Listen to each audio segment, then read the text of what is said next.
इनसे हम सवाल पूछना चाहते हैं कि युवाओं की आंखों से सपने मारने का अधिकार इनको किसने दिया?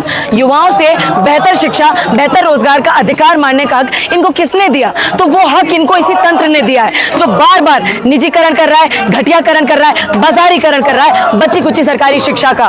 तो यहाँ से हम पूछना चाहते हैं, वो कोचिंग माफिया जो इस पेपर लीक के पूरे प्रकरण में पाया जाता है, वो कोचिंग माफिया जो खराब सरकारी स्कूलों की, हमारी खराब शिक्षा व्यवस्था का और स्टूडेंट्स की मजबूरियों का फायदा उठाते हुए कभी पेपर लीक के जरिए से और कभी अपनी अरबों खरबों की इंडस्ट्री से अपनी प्रॉफिट की दुकान चलाता है, उस पर सरकार क्यों नहीं रोक लगाती है? आज यहाँ से मंच से सरकारी स्कूल के दूरस्थ शिक्षण संस्थानों में जो स्टूडेंट्स घुन की तरह पिस रहे हैं, जिनको ये व्यवस्था मतलब उनके भविष्य में दीमक लगा रही है, वो छात्र यहाँ से आज पूछ रहे हैं। और हम भी इस आंदोलन में यही बात रखने आए हैं कि हाशिया का जो छात्र और युवा है उसके कंसर्न्स को, प्रॉब्लम्स को, दिक्कतों को मूवमेंट के केंद्र में तो लाया ही जाए। पर जेनजीज का जिक्र कर रहे हैं, बीजेपी के नेता कह रहे हैं कि जेनजीज का भरोसा तो प्रधानमंत्री मोदी और बीजेपी पर। बिल्कुल भरोसा है, इतना भरोसा है आज कि वो छात्र कहीं एग्जाम देने जाते हैं, वो क्या मांग रहे हैं? चंद्रयान मांग रहे हैं क्या चांद पे जाने के लिए, या कोई अय्याशी मांग रहे हैं? वो कह रहे हैं मैं ट्रेन दिला दो एग्जाम सेंटर जाने के लिए, तो उन पर लाठी चल रही है। ये विश्व गुरु भारत की स्थिति है कि आप जो युवा अपनी जिंदगी के बेहतरीन साल, सबसे बेहतरीन साल इस शिक्षा व्यवस्था की बलि चढ़ा रहे हैं, अपने भविष्य को, अपने सपनों को 4-4, 5-5, 6-6, 10-10 साल छात्र तैयारी कर रहे हैं, उन पर आप लाठी चार्ज कर रहे हैं। तो मामला यहाँ से ये है कि अब इनसे नाक रगड़ने से तो कुछ होने ही नहीं वाला है। तो यहाँ से अपील हम देश के युवाओं और छात्रों से यही कर रहे हैं कि हम अब न तो मोदी जी के, ना सरकार के, ना तंत्र के भरोसे रह सकते हैं। केवल इस जनता का एक ही सहारा है उम्मीद का, मरी शिक्षा व्यवस्था को पुनर्जीवित करने का एक ही तरीका है, वो है जन आंदोलन। और जन आंदोलन मतलब लोग जहां पर भी हैं वहां जमीनी स्तर पर उतरकर जो सबसे हाशियाई तबके के मुद्दे हैं, जो इस देश की बहुसंख्यक युवाओं और छात्रों के मुद्दे हैं कि भैया 13वीं तो हमने परसों करी मरी शिक्षा व्यवस्था की, पर आपकी शिक्षा व्यवस्था से 13वीं 8वीं के बाद हो रही है, 10वीं के बाद हो रही है, 12वीं के बाद हो रही है। हर वो छात्र जो सुन लीजिए, हर वो छात्र जो रेगुलर से फॉर्मल मोड, औपचारिक शिक्षा से धकेला जा रहा है, क्योंकि आपका राइट टू एजुकेशन सिर्फ 8वीं तक है, तो फंडामेंटल कुछ भी नहीं है,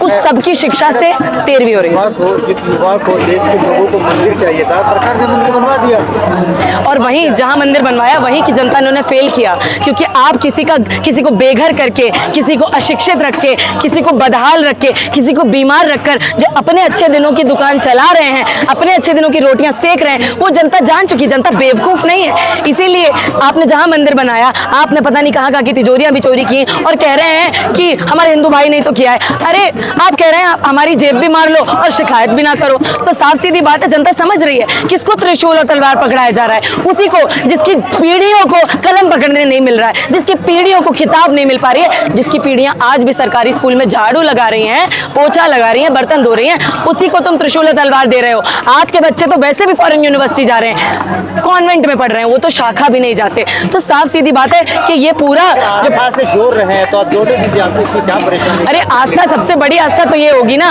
कि देश में मजदूर हो, मालिक का बच्चा हो या गरीब का, दलित का बच्चा हो, सबको बराबर शिक्षा दीजिए आप। इससे बड़ी आस्था की क्या बात होगी? भगवान भेदभाव करते हैं अपने बच्चों में जो आपके शास्त्रों के हिसाब से? अगर वो नहीं करते, आप कहते बेटी बचाओ बेटी पढ़ाओ, मतलब अपने घर के अंदर बेटे को भी स्कूल भेजो और बेटी को भी स्कूल भेजो, तो भैया देश के अंदर भेदभाव क्यों कर रहे हो कि भाई अमीर का बच्चा चला जाएगा, नेताजी का बच्चा, अंबानी अडानी का बच्चा अंबानी इंटरनेशनल स्कूल, कॉन्वेंट जाएगा, शेरवुड जाएगा, वुडस्टॉक जाएगा और उसके बाद विदेश चला जाएगा, उसका कोई एग्जाम नहीं होगा, कोई एंट्रेंस नहीं होगा। बीसीसीआई का चीफ, उनकी पुश्तें सिक्योर्ड हैं, और इस देश में जो 16 घंटे काम कर रहे हैं, ट्रिपल शिफ्ट कर रहे हैं, समझ रहे हैं आप 2 घंटे अपनी तनख्वाह के लिए काम करते हैं, बाकी के घंटे आप सरकार के और इन कंपनियों के मुनाफे के लिए काम कर रहे हैं। और ये बदहाली इस कदम तक है, ये चाहते हैं नए मेडिकल कॉलेज ना खुले, ये चाहते हैं नए कॉलेज ना खुले, नए स्कूल ना खुले, क्योंकि आपका बच्चा पढ़ जाएगा, डॉक्टर बन जाएगा या फिर इलाज करा लेगा, बीमार नहीं रहेगा, बदहाल नहीं रहेगा, तो सरकार को कभी कटघरे में नहीं खड़ा करेगा। और वो चाहते हैं सरकार को कभी कटघरे में ना खड़ा किया जाए, ना सवाल पूछा जाए, ना अधिकार मांगा जाए। तपस्या पे आप क्यों सख्त नहीं है? आप एयरफोर्स सब जगह क्वेश्चन पेपर लेके जा रहा है, और क्या चाहिए? तपस्या तो ऐसी है कि तपस्या करते हुए तो 100 कैमरा लगवाने पड़ते हैं जनता को दिखाने के लिए कि कैसी तपस्या चल रही है। तपस्या एक ही चीज़ की चल रही है कि किस तरीके से छात्रों की अग्नि परीक्षा, युवाओं की अग्नि परीक्षा, स्कूल से लेके कॉलेज तक, कॉलेज से लेके आधी जिंदगी, आप समझ रहे हैं, बाल सफ़ेद हो जा रहा है स्टूडेंट का एग्जाम देते देते, गंजे हो जा रहे हैं बेचारे छात्र इस देश के कि परीक्षा कब तक लिखें, न शादी हो पा रही है, न घर वाले इज्जत दे रहे हैं, न बाहर वाले इज्जत दे रहे हैं। तो ये बेरोजगारी, बदहाली और बीमारी का दंश जो इस सरकार ने हर समय पर छात्रों को दिया है, ये एक तिलांजलि है हमारे भविष्य पर। तो हम यही कहना चाहते हैं कि यहाँ मोदी जी ने देश के लिए कुर्बानी दी है, वैसे आप लोग भी कुर्बानी दीजिए ना। उन्होंने दी है ना, उन्होंने देश के भविष्य की कुर्बानी दी है, उन्होंने देश के छात्रों की सपनों की कुर्बानी दी है। हम नहीं दे सकते क्योंकि हम सच में मानते हैं कि असली देशभक्ति वो है कि देश के बहुसंख्यक जनता और युवा उनको उनका बेहतर और समान अधिकार मिले, बेहतर जिंदगी का सपना उनका पूरा हो, तब तो हम माने कि हाँ इसको देशभक्ति कहते हैं। तो जिन्होंने हमारी बलि, मतलब आप समझ लीजिए, हैप्पी बर्थडे कह रहे हैं प्रधान जी के जन्मदिन के दिन, वो एक्चुअली बलि चढ़ा रहे हैं इस देश के युवाओं की, छात्रों की, न्यायपसंद नागरिकों की। यहाँ सिर्फ स्टूडेंट्स नहीं है, यहाँ सिर्फ नीट के एस्पिरेंट्स नहीं है। आपको आश्चर्य होगा जानकर इस देश में जो 22 लाख नीट एस्पिरेंट्स हैं, उनकी तैयारी का जितना बजट है परिवारों का, उतना ही हमारा शिक्षा बजट है। समझ रहे हैं, 146 करोड़ आबादी का शिक्षा बजट उतना है जितना 22 लाख नीट के एस्पिरेंट्स का उनकी तैयारी का बजट है। तो ये नियत ही नहीं रखती व्यवस्था आपको शिक्षा देने की।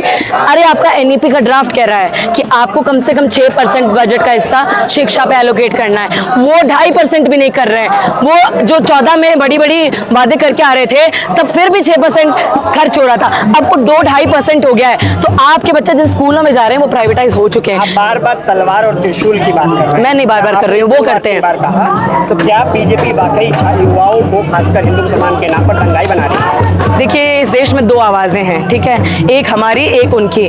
वो कहते हैं कि खून खराबा होता है, होने दो। हम कहते हैं लोगों को, बेघर बेदर लोगों को आबाद करो।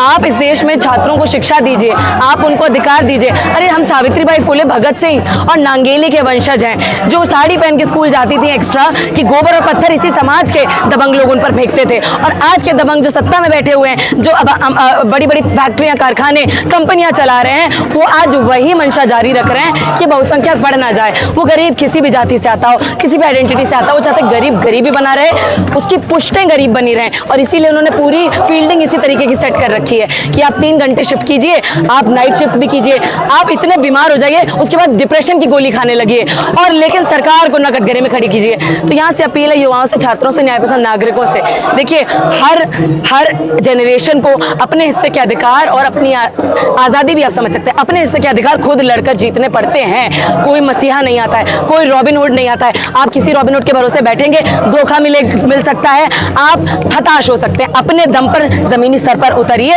इन मांगों के साथ कि भैया मजदूर हो, मालिक का बच्चा हो, प्रधानमंत्री का हो, शिक्षा मंत्री का हो, या दलित, आदिवासी, सफाई कर्मचारी का बच्चा हो, सबको दीजिए, सबको दीजिए। 1 नेशन 1 इलेक्शन की बात करते हैं, आप 1 नेशन 1 एजुकेशन सिस्टम दीजिए।